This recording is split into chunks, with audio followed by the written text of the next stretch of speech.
Pernahkah kalian membayangkan sebuah perusahaan yang memiliki tentara sendiri, mencetak mata uangnya sendiri, membangun benteng, hingga menyatakan perang kepada sebuah negara? Di awal abad ke-17, itulah kenyataan dari VOCE. Didirikan pada 20 Maret 1602 di Belanda, VOC bukan sekadar perusahaan dagang. Mereka adalah negara di dalam negara. Pemerintah Belanda memberikan mereka hak oktroi, hak istimewa yang memungkinkan mereka bertindak seolah-olah sebagai penguasa tertinggi di tanah jajahan demi satu tujuan utama, memonopoli perdagangan rempah-rempah yang saat itu harganya setara dengan emas di Eropa. Awalnya, VOCE beroperasi dari Ambon, namun Gubernur Jenderal Jan-Pieter Zoon Cohen merasa mereka butuh lokasi yang lebih strategis.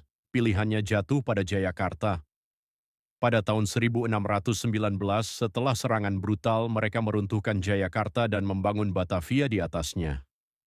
Batavia pun disulap menjadi kota kanal dengan arsitektur Belanda yang berfungsi sebagai pusat komando militer dan titik pengumpulan rempah-rempah dari seluruh penjuru Nusantara untuk dikirim ke pasar global.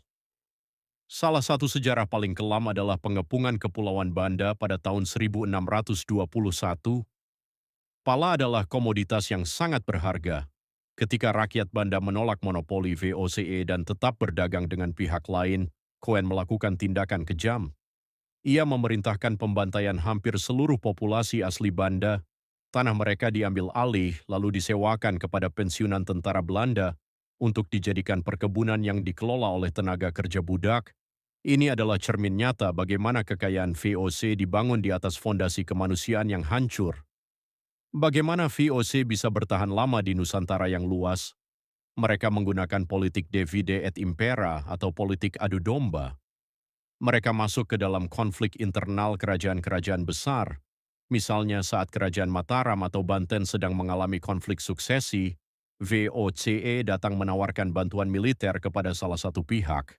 Tentu bantuan itu tidak gratis. Sebagai balasannya, kerajaan tersebut harus menandatangani perjanjian yang memberikan VOC hak monopoli atau penguasaan wilayah. Perlahan, kedaulatan kerajaan-kerajaan lokal terkikis dari dalam hingga mereka menjadi bawahan VOCE. Untuk memastikan harga rempah tetap tinggi di Eropa, VOC menerapkan sistem yang sangat menindas. Mereka melakukan pelayaran hongi, yaitu patroli laut menggunakan perahu kora-kora untuk mengawasi petani. Jika ditemukan petani yang menjual rempah ke pihak lain, mereka akan dihukum berat. Lebih parah lagi adalah kebijakan ekstirpasi, di mana VOCI secara paksa menebang pohon rempah milik rakyat jika produksi dirasa berlebih. Mereka lebih memilih memusnahkan hasil bumi daripada membiarkan harga di pasar turun. Rakyat dipaksa miskin di tanah mereka sendiri yang justru merupakan penghasil rempah terbaik di dunia. Namun setiap kejayaan pasti ada akhirnya. Menjelang akhir abad ke-18, VOC mengalami kejatuhan bukan karena musuh dari luar, tapi karena penyakit dari dalam. Korupsi. Para pejabat VOCE di Batavia terbiasa hidup mewah dengan hasil curian dari kas perusahaan.